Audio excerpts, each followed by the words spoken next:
If they think that they're going to go back to the old ways of policing, then we're going to take to the streets again.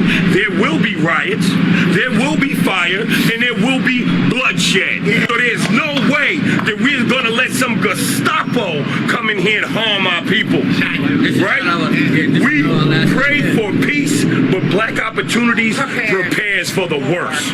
Co-founder of BLM's Greater New York chapter, Hawk Newsome, saying this after a heated meeting with Adams at Brooklyn Borough Hall. If you're telling me that I need to do this, if you're saying that I need to do this. The sit-down taking place behind closed doors, but was live-streamed on Instagram by an attendee. The conversation escalating when Newsome told Adams the organization would hold him accountable for any future police misconduct. You hold me accountable? Yeah. I'm holding you accountable.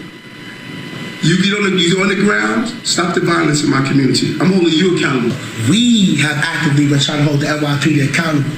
What are you going to do to hold the NYPD accountable for their unlawful actions? Brother, I mean, have you been living under a rock?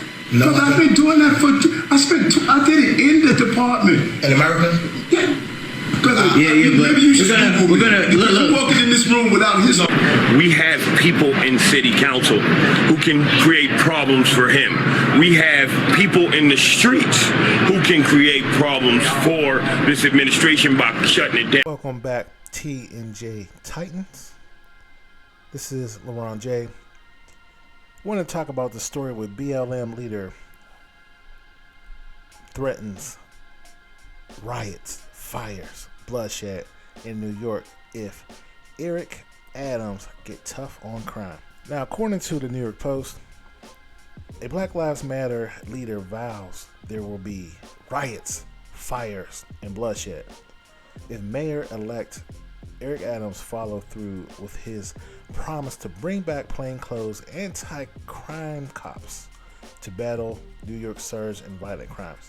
New York BLM co-founder Hawk Newsome debates the plan for a return to tougher policies in policing with Adams during a sit-down at Brooklyn Borough Hall Wednesday that was live streamed on Instagram. Although Adams found common ground with the activists on plans to fight poverty in the black community, the former NYPD captain said he'll be reinstating a revamped version of the undercover anti-crime unit that was disbanded at the height of widespread police protests last year.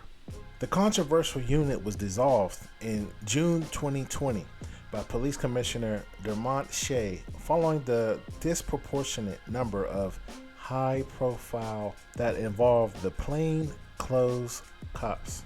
Former Officer Daniel Pantaleo was assigned to the anti-crime unit when he placed Eric Garner into a chokehold on Staten Island with the man's last words, "I can't breathe," becoming a rally cry for the BLM movement. Now, I liked what the BLM founder did previously where they fought against the mandates in New York City. Governor-elect Eric Adams basically said, look, you can't put me to the fire.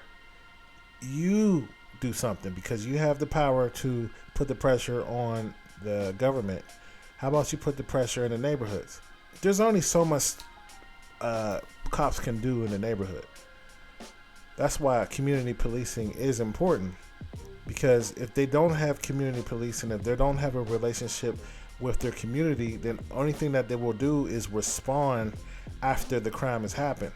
And in history's past, most people don't snitch. They have this no snitching policy. So they can't solve any crimes. No one's going to tell. So I do agree with Governor-elect that BLM has to be more proactive and preventive than reactive and defensive. Crime has surged in a lot of these black communities, and it's like you're damned if you do, if you're damned if you don't. So most places like Minnesota, and I think there was a place in New Jersey where they were talking about defunding police, and they cut the police out so the community can police themselves. How about you, BLM, police these neighborhoods that's having all this crime or the gang violence? Now, Eric Adams, he was a New York police officer. He is born and raised in Brownsville, so he knows what was going on in the 60s. He was in his 20s during the 80s epidemic with all the gangs and the Shower Posse and the Supreme Team, all the stuff that these NY rappers rap about. It actually happened in those days. You know, Alpo just got shot and killed in his neighborhood of Harlem. So crime is up right now. What are you going to do about it? So the only thing you could do is, okay, we got to have plain clothes out there. You have to be proactive because the police response time is anywhere between 15 and 25 minutes. So just imagine if there's a crime going on and you call the police and they can't get there for 25 minutes due to traffic. That's a problem. So you need people in the community to work together to police. There's only so much they can do. What do you think about this video?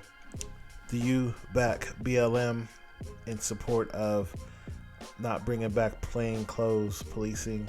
Do you back Eric Adams in trying to fight and combat crime in New York? Leave a message below. If you like what you heard, hit that like button, hit that subscribe button, also hit that notification bell. I'll see you on the next video.